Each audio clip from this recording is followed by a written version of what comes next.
Bapak Ibu, saudara-saudara Dilima yang dikasihi oleh Tuhan kita Yesus Kristus, firman Tuhan bagi kita hari ini tertulis dalam surat Petrus yang pertama, pasal 1 ayat 18 sampai ayat 19.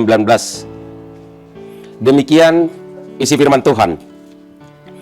Sebab kamu tahu bahwa kamu telah ditebus dari cara hidupmu yang sia-sia, yang kamu warisi dari nenek moyangmu itu, bukan dengan barang yang fana, bukan pula dengan perak atau emas, melainkan dengan darah yang mahal, yaitu darah Kristus yang sama seperti darah anak domba yang tak bernoda dan tak bercacat.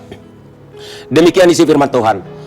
Saudara yang terkasih, surat 1 Petrus disebut juga sebagai surat pastoral dengan tujuan untuk menyemangati orang-orang percaya di perantauan yang sedang menghadapi krisis kehidupan.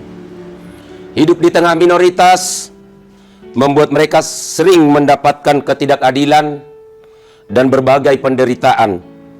Sehingga dengan surat ini, Petrus meminta supaya setiap orang percaya untuk mari melihat diri kita lebih jelas dalam terang kebenaran Allah yang menyelamatkan, serta kebenaran Yesus sebagai bukti kuasa rencana Allah.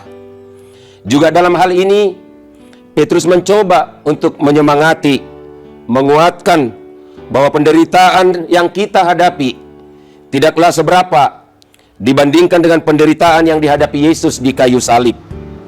Saudara-saudari, dalam setiap pergumulan dan penderitaan yang dihadapi orang percaya, Petrus mencoba menyapa orang percaya dengan dua hal yang harus diteladani sebagai umat yang diselamatkan. Pertama, supaya umat percaya tetap hidup dalam kekudusan. Kuduslah kamu, sebab aku kudus. Dalam hal ini Tuhan memanggil kita untuk naik ke standarnya dan hidup sebagaimana Dia hidup.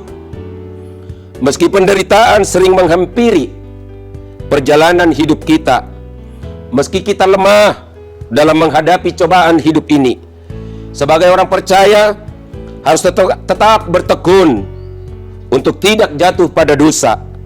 Namun demikian, seringkali kita berpikir, apakah mungkin hidup dalam kekudusan?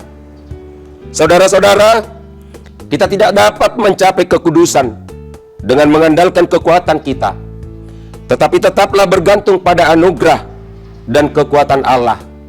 Yang kedua, dalam hal penguatan kepada orang percaya, Petrus mengajak supaya kita juga menjalin kasih persaudaraan. Yang dalam hal ini, Petrus lebih merujuk pada kasih kepada rekan seiman. Mengapa saudara ini penting? Sebelum tercurahnya darah Yesus Kristus di kayu salib, Dia pernah berkata, "Aku memberikan kepadamu perintah baru, agar kamu mengasihi satu sama lain, sebagaimana aku telah mengasihi kamu, agar kamu juga mengasihi satu sama lain." Penebusan di kayu salib adalah salah satu bukti teladan kasih yang mengagumkan bagi seluruh umat-umat yang telah ditebus oleh Tuhan kita Yesus Kristus lewat darahnya yang suci. Singkatnya, kasih adalah inti dari kekristenan sejati. Tanpa kasih, kita tidak bisa memiliki ikatan yang erat dengan rekan-rekan sesama Kristen. Maka dalam hal ini, Yesus mengajak saudara Dilima, kita harus melakukan kasih dengan sangat nyata, sehingga kasih kita terlihat jelas, bahkan oleh orang-orang di luar sidang Kristen. Ya, kasih persaudaraan yang rela berkorban adalah tanda yang mengidentifikasi kita sebagai pengikut Kristus yang sejati. Kasih adalah sebagai bukti bahwa kita juga telah lebih dahulu dikasihi oleh Tuhan lewat penebusannya di kayu salib. Amin.